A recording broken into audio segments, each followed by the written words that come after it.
merong mga bagay na tinatanggal sa'yo, mga friends, relationships, opportunities, masakit yun, ha?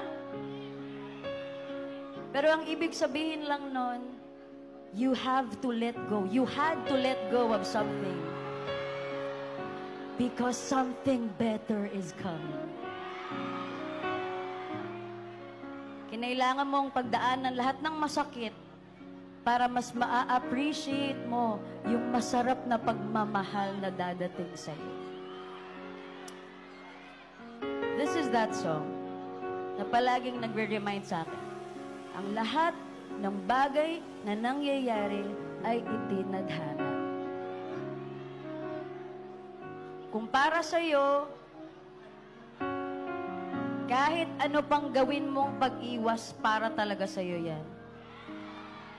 In the same way na, kahit ano pang pilit mo, kung hindi talaga para sa'yo, hindi talaga yan para sa'yo.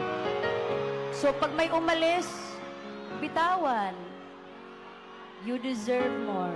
You deserve better. Just believe that better things are coming. Okay? So, let's just be in this moment together.